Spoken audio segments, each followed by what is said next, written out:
So you live in a wildfire zone. You've got home insurance, so you're covered, right? Well, maybe not as much as you think. What if that safety net you're counting on is, well, full of holes?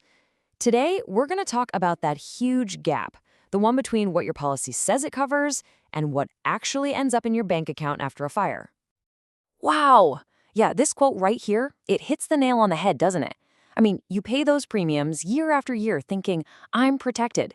But then the worst happens, and suddenly you're facing a financial reality that is just devastating. So let's really dig in and unpack what's going on here.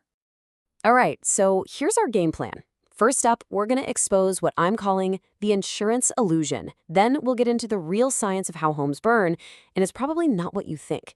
After that, we'll dive into your defensive playbook, covering everything from simple upgrades to some seriously cool automated systems. And finally, we'll talk about what to do if, heaven forbid, the worst actually happens. Okay, let's jump right in. Section 1, the insurance illusion. We're going to tackle this misconception head on and really look at why your policy might not be that ironclad safety net you think it is. So, look, let's be fair. Your standard policy isn't totally useless. It does cover the big stuff, the actual structure of your house, your personal property, even your temporary living costs. But, and this is a big but, that's where the easy part ends. Because after that, you get into the fine print. And that's where things get really complicated and really expensive. And this is where that gap really becomes clear. What you expect is for insurance to make you whole again, right? To just rebuild everything. But the reality? Oh, it's a whole different story. Suddenly, rebuilding costs go through the roof. The coverage for all your stuff, yeah, that has a limit. And that money for temporary housing, it's on a clock. And that clock can run out way before your new house is actually built. And check this out. This number, it really drives the point home. 2x. That means rebuilding costs can literally double after a wildfire. Think about it. A surge in demand for labor and materials just sends prices soaring. So your policy might cover what your home is worth today, but rebuilding it tomorrow could cost twice as much. And if you don't have the right kind of extended coverage, guess who's paying for that massive difference? Yep, you. So you really have to ask yourself, is my policy really enough to rebuild my life from scratch? It's a tough question, for sure. Because if that financial safety net has holes, we've got to change our thinking. We need to shift from just planning for recovery to actively preventing the disaster in the first place. And that all starts with understanding what the real threat looks like. All right, that brings us right to our next section, and this is where things get really interesting because we're going to get into the science of it. And I'll tell you right now, the way most homes catch fire, it is not what you see in the movies. Yeah, forget that image of a giant, roaring wall of fire coming over the hill. That's not usually the killer. The real enemy? It's like a blizzard of tiny, glowing embers. These things are carried on the wind for, get this, over a mile. And they land everywhere, on your roof, in your gutters, they get sucked into your vents, and they can just sit there and smolder, quietly starting the fire that burns your house down. And this is why we have to talk about a super important concept, Zone Zero. Seriously, burn this into your brain. Zone Zero. It's the area from 0 to 5 feet out from your house's foundation. It is the absolute most critical space.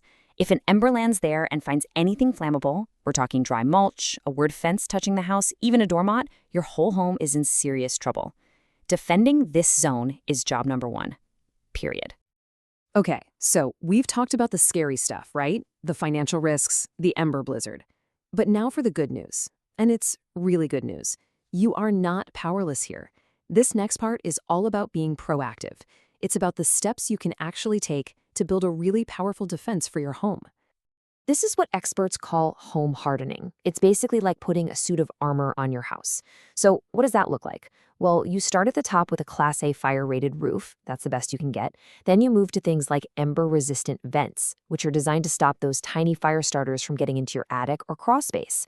And of course, you've got to deal with anything flammable near the house. Non-combustible decks and fences are huge. It's all about creating that defensible space.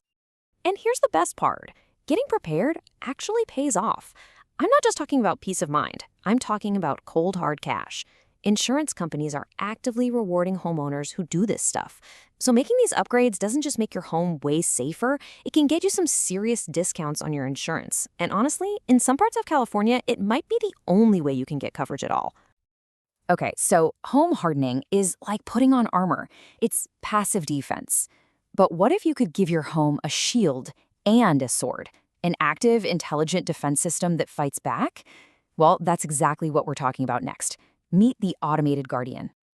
This is really the next level of home protection. We're moving beyond just resisting fire to actively fighting it.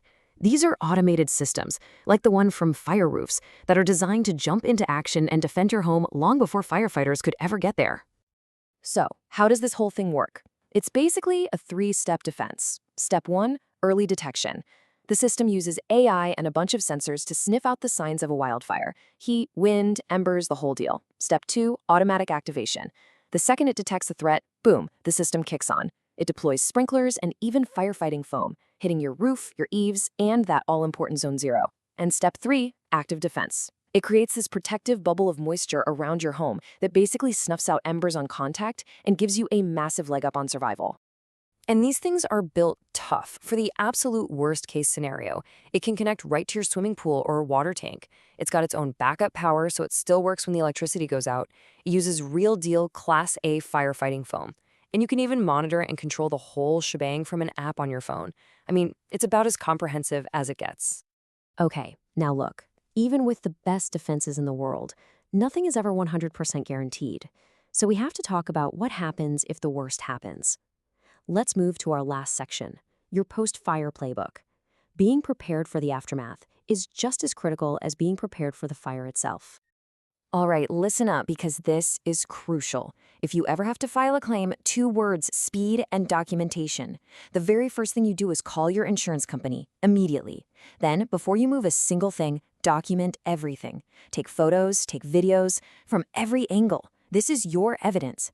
And keep receipts for every single thing, all your living expenses. Trust me, being super organized here can be the difference between a smooth process and an absolute nightmare.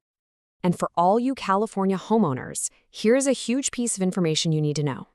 If your home is declared a total loss in an official state of emergency, by law, your insurance company has to give you an advance of 60% of your personal property coverage right away, without you having to create a huge detailed list of every single thing you owned.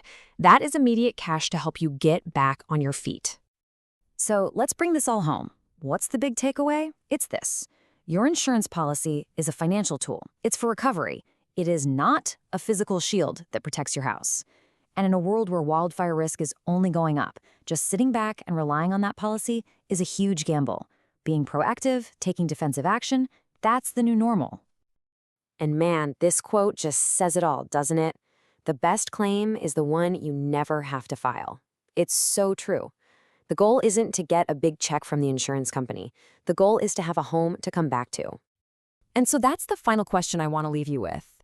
When you think about your plan, is it a plan to rebuild after a disaster? Or is it a plan to defend so you never have to rebuild in the first place?